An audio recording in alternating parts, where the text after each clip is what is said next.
So in Onitsha today, let's see what we can observe. It is 2:17, that's 17 minutes after 2 o'clock in the afternoon. We decided to go live by this time because I fully set. In fact, to cross-examine what Onitsha is truly like on Mondays, because from what I've seen so far, things are beginning to normalize. Onitsha is they should be. Now let us take a quick drive. It's going to be very brief, and I hope as you're watching you can be sharing as well. My name is Asuchin Peters. Let's go there.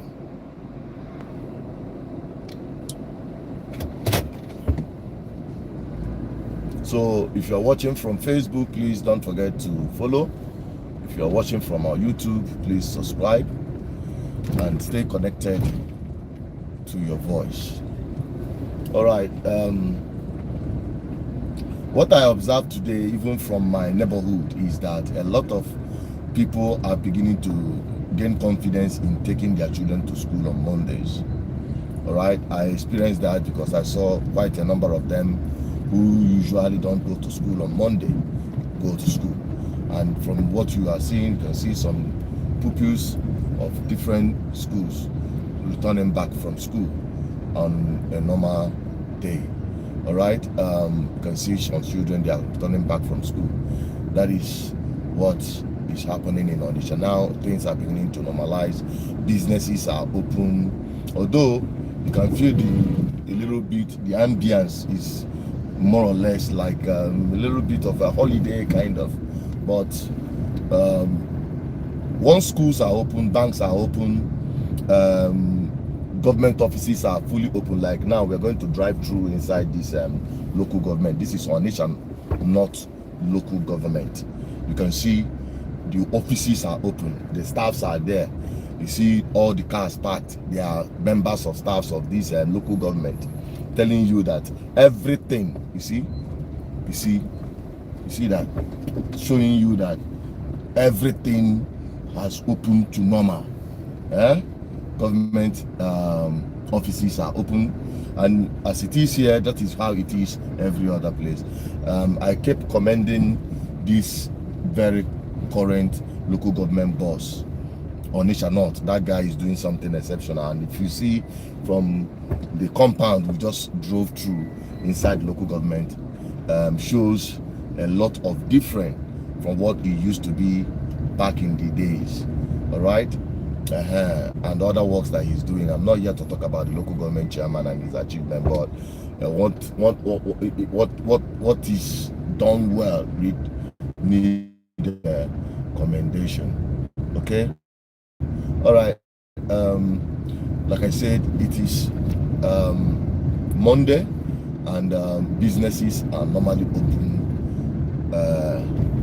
on Mondays everywhere, but over the past 5 years it was sit at home every Monday. But since after Soludo decisively took action to reopen Anambra State to Monday businesses, things are beginning to take shape. This is I'm going to enter another government facility. This is Ministry of Basic Education, the zonal office here in Onitsha. Okay, you can see that offices are open, staffs are there. Okay, you can see offices are open, staffs are there doing their work, and the whole place is quite peaceful and normal, as it should be on a normal business day. Okay, so that is just what it looks like every Monday in many offices in Onitsha, especially government offices. Okay, in a banana break. Una de metudo up on a break, una bundi keke. No kada no upgrade it to keke. Alright, let us move on to other place. I'm going to quickly drive through main market, which is the port of call. Na Anambra State. That is our own oil well. Market is our own oil well. And Soludo has shown seriousness in ensuring that all markets are open. And he began with main market and some other markets in Onitsha.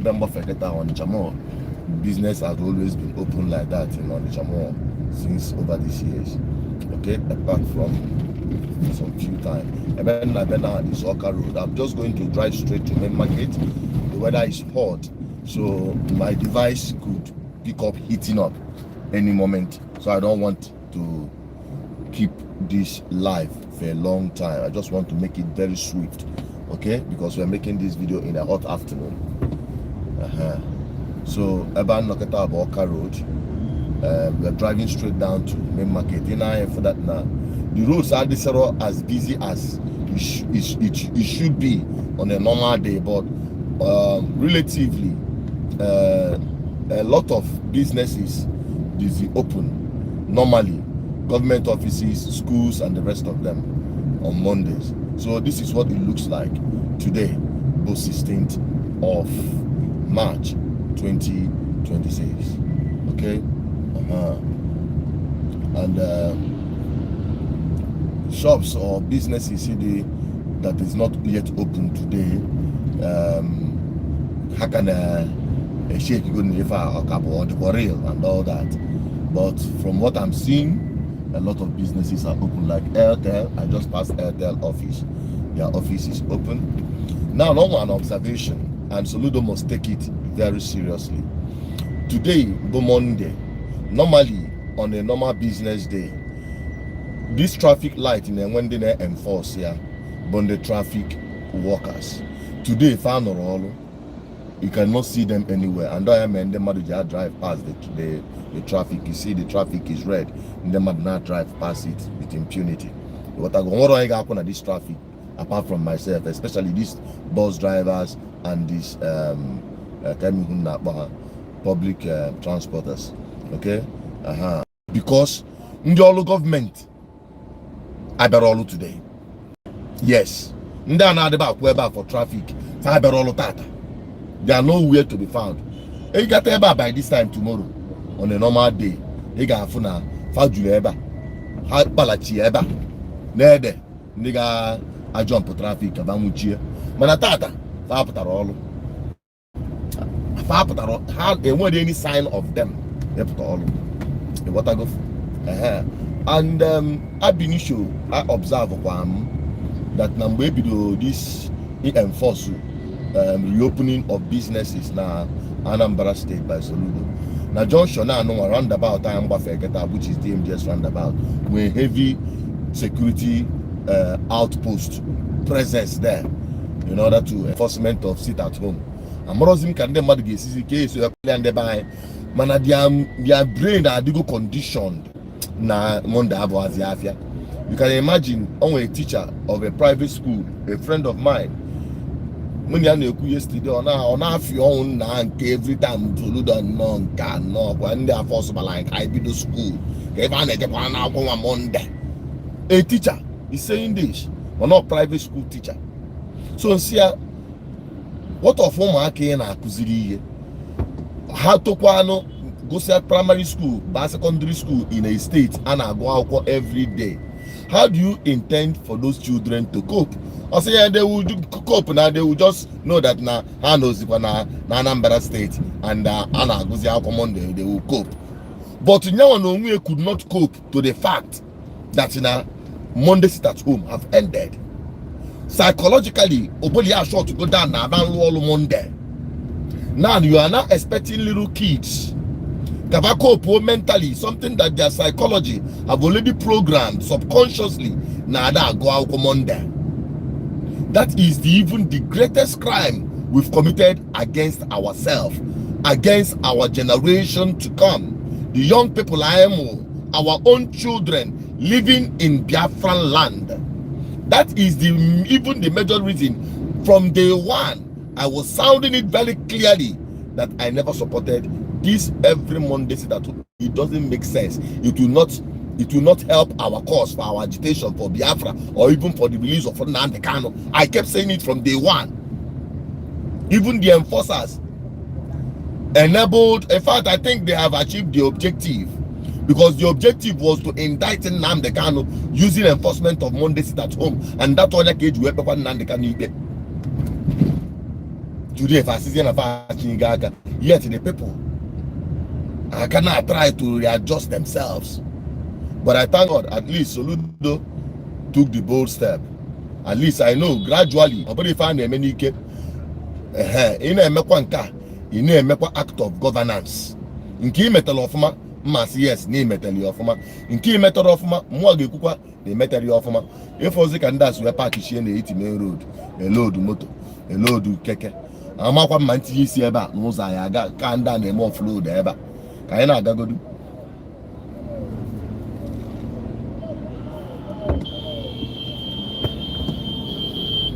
So Eben Loketa by getting heading towards main market via OC.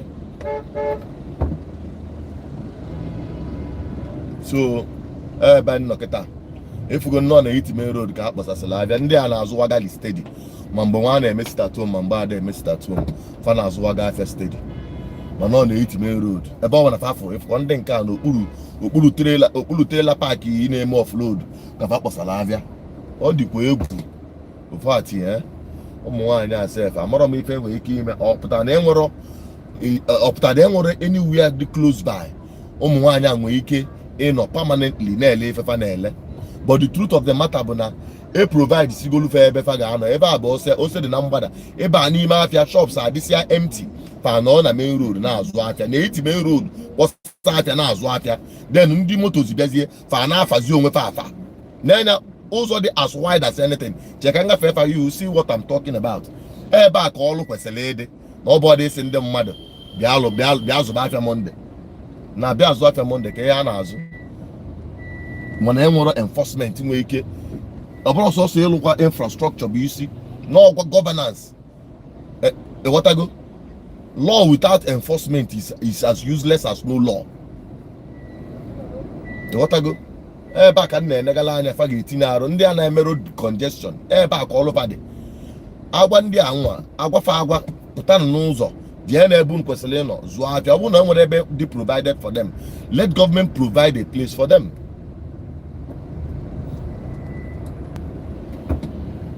Let government provide a place for them. For how wide they. Yeah, we are back again. Sorry about that breaking transmission. We had overheated system. So let's continue. I'm still close to main market. We are at Ose market at the moment. Driving down towards Ose.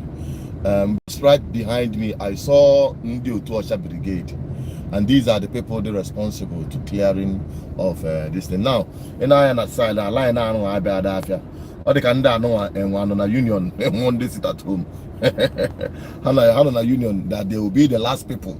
Onitsha. Anyway, that is, by the way, that is left for them. Business in Madam Boju, Mananke government in Kafo had in control, that market had in control of Vanwe. Ibelavia, because government went on car. Now, Basalafa and main road, Basalafa and main road. Faposade main road, no need it main road. Like Nanda had an 80 or Uzo Nabo.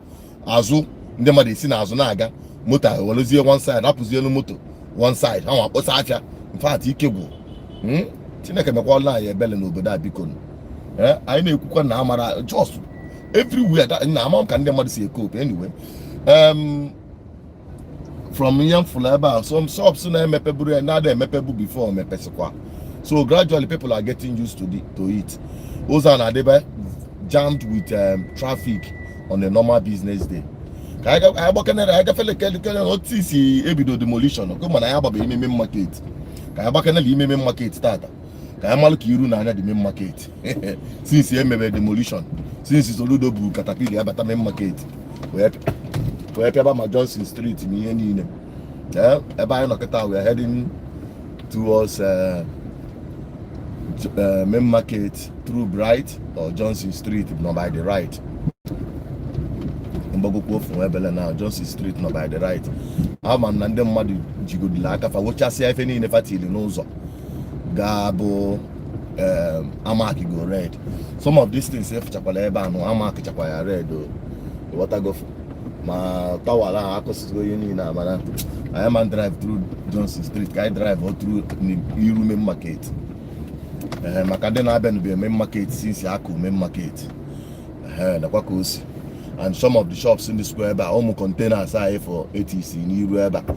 Some of them are market for remover. Even a chamber, Moton of Alukita, Aqualoc, shops and that. I'm actually red. Some of many of them MPL, the MPSF. Ebe Soluda Sigofana Hatido. Okay, everyone MPL.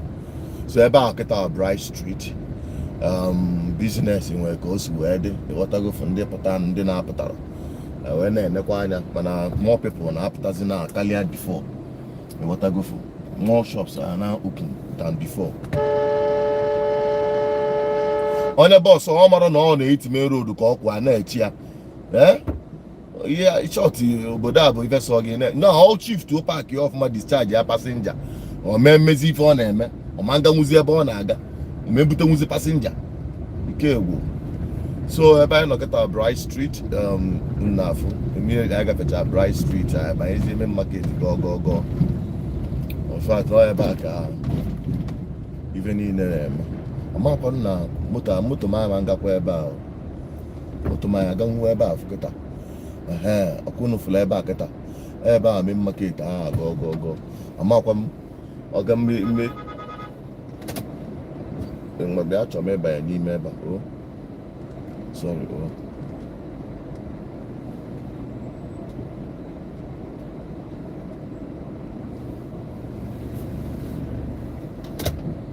that's on the side. I don't work it up. Child.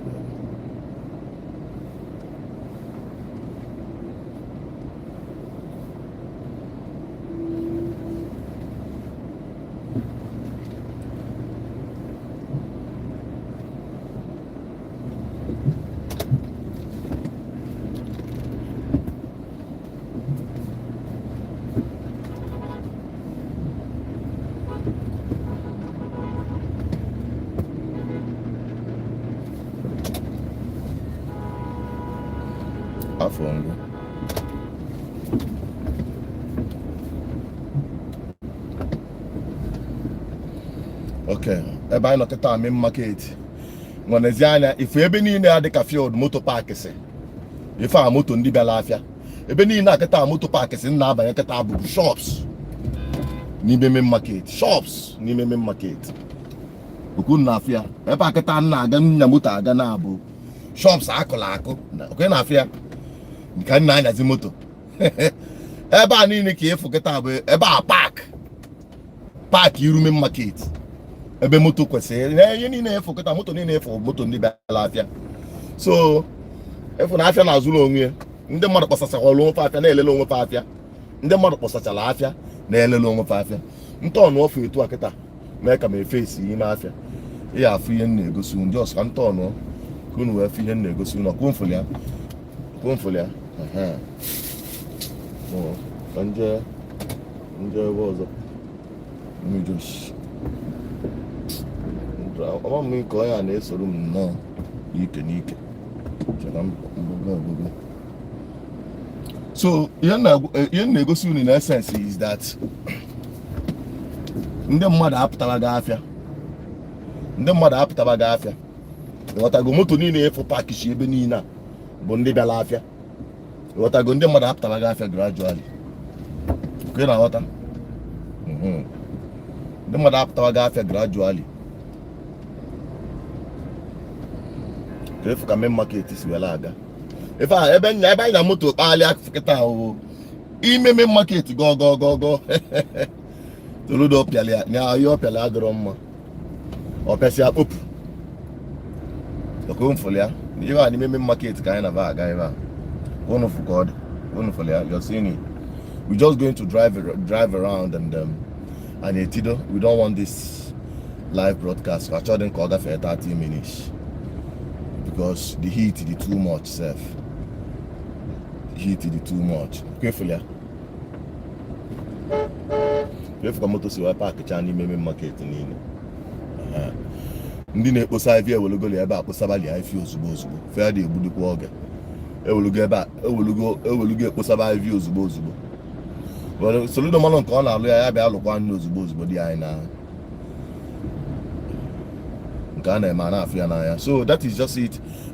Monday sit at home abrogo a thing of the past, but gradually our people are beginning to adjust to that fact, to the reality of the time. Now Monday sit at home is officially over, and it's a good thing as far as I'm concerned. What I go, can I share back to normal? Then all I lose ya Soludo. Nke boss go even ụzọ akịta dị opposite bụ ụzọ bida ngabia straight or bida road straight. What I go, man, ụzọ aha the impassable, or the impassable, you know, impassable or the impassable. Moto ada agbanwe. And I hope that nigga that was because those are the very crucial. I remember the time I Buffalo you drove through that road. I was there myself. Onitsha, you know, great. I followed you all the way to main market. All that is now becoming, it has become impassable. Motorman drive won't pass here through that road. Nkana Obida road, and all the straight to main market. When this head bridge at their affair. So can the mother na biafia ka afọ ụzọ esi abiafia o ye mmụọ na-ekwu. What go nke anu alụgi eti mkpu nke a lụọ anya ọ dị sharp. Wee fụli afọ. Ozi abụrụ ekeresu. Ozi ama mma. Onye na-abiafia onwe confidence na ọfụ ụzọ osi aga. What go? You want kebida no one kebida is very important na alụli ya. What go? Ka anyị wee na-ejekwa. All government ada agụkwa na agụ. All government ada agụ. Ha na-alụ the more ha na-alụ, and they need demand the more, because all our people deserve is good governance. So my people, for banks not here open, all the banks are open, businesses are open. For Onitsha today, 16th of March 2020. Let me have your opinion. I know some of you are dropping it on the comment section.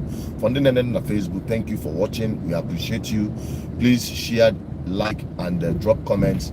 Be part of this community where we mold opinion to better our society through our advocacy for good governance. Good governance is a collective responsibility. I ain't chanine. When I water, so I'm one behind the camera, driving through Onitsha, showing you what it looks like, and I hope you like the live, and I hope you're going to join us again this evening. I'm going to also go live.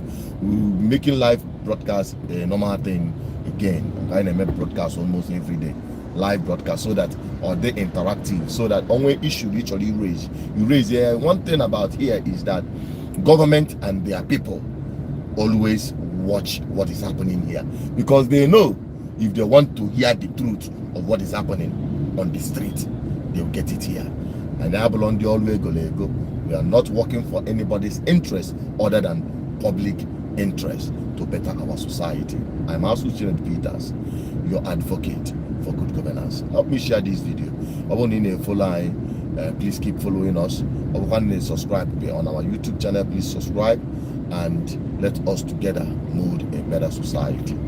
Now from here, I'll be signing out on this live. Chineke meziokwu ebe akịta bụ New Market Road Kyoto ebe akịta afọ anyị na-agbafe New Market Road. I'm gbafesịrị na the New Market Road. I will end the life. Anyị sizi ebe a ka ọ dị na mgbede ebe 9 anyị ga-abanyekwa life again. Mgbe a lue anyị on various issues, especially as it concerns our agitation for our freedom. Go out there. Bye bye for now.